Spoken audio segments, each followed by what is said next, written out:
This is a green giant planted next to Leyland cypresses. They were all planted at the same time, and the green giant here shows a much denser, fuller conformation than the Leyland cypresses. Now these are all planted in a heavy shaded area with a full canopy above them. But they do get about 2 to 3 hours in the morning of morning sunlight. But you can see that the green giant is a superior tree to the Leyland cypress in the shade. These Leylands have some yellowing on the inner needles, and that it was in part caused by stress that they received from last winter.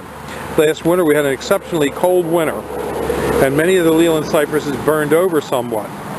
These had some burn, they have recovered to some degree, but the green giant had no damage to it whatsoever. These plants have been in here for about 2 years. They were planted when they were 3 foot high, and right now they're between 5 and 6 foot high. And so you can see, if you're going to plant in a shady location, that the green giant is a better plant than the Leyland cypress. We at Highland Hill Farm grow thousands of Leyland cypresses and green giants. And we do recommend both of them for shaded locations. Not full shade, but shaded locations. They need a few hours sun a day. But as you can see from this video, the green giant is a superior plant than the Leyland cypress. If you need any trees or shrubs, give us a call at Highland Hill Farm. We're on Route 313 in Fountainville, PA, and we deliver up and down the East Coast.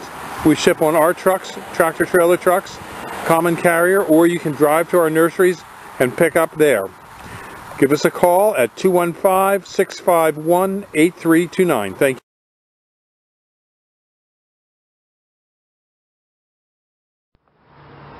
I'm Marge, and you're at Highland Hill Farm. I'm going to give you a short demonstration of how we do our measurement for placement of a green giant arborvitae hedge.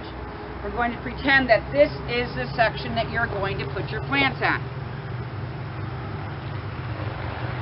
The green giant arborvitae typically grows 6 to 8 feet wide. So that you don't have encroachment, we will calculate about 4 feet from the edge of where you want to start. So I use my tape measure. I pull it out to 4 feet, and I like to lock it on the 4-foot place. This is my 4-foot tape measure. I lock it in place so it doesn't slip on me when I'm working. I start here. I judge down a little bit because I need to be 4 feet off of this edge, and I also need to be 4 feet off of this edge. So I'm just going to rough guess down this way, and then I'll check. That's 4 feet off of the edge. I'm using a screwdriver because it's easy to move around. Then I pick up my 4 feet, and as you can see, I was way off. So now I just move it back up. And the old adage, measure twice. Okay, 4 feet there. 4 feet there. I'm good to go. Now I take my string.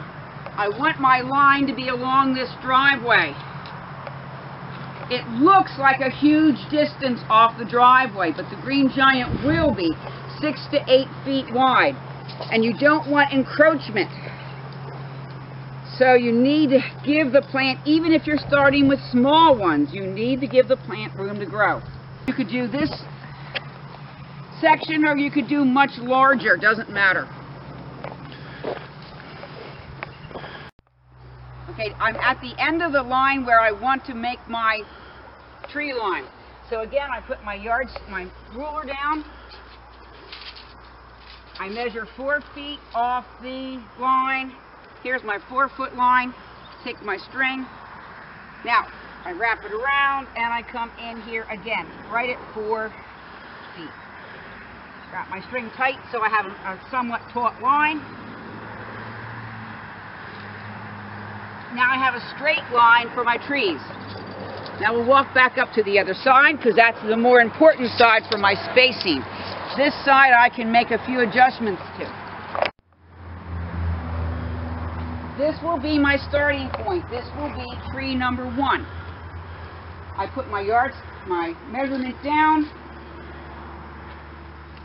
The spacing is a 5-foot center, 5 to 6 foot. We often do them on 5 foot because I'm tired of waiting for a hedge. So this is 5 feet apart. Again, I lock it in place. I put my marker down. This time I'm just using pieces of string. I use string or stick. It'd be nice if I had a whole lot of screwdrivers. I can mark it upright. I don't. This way, if you make a mistake or you need to make a change, it's very maneuverable. Again, I set it down, I do my 5 feet, and I put down my marker.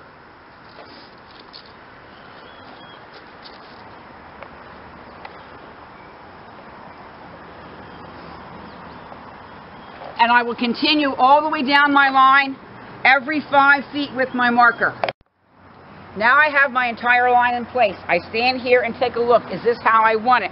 If not, I can adjust my strings one way or the other. I can move it closer to the driveway or move it back. I'm actually happy with this. It's on a 5-foot spacing, has enough room on both sides of my line. Now I take my spray can. The hardest part of this whole operation is you didn't see, I couldn't get the lid off the spray can. I put just a little dot of spray on the ground so I can see where when I pick up my string, the dots will be right there, and that's where I dig and place my trees.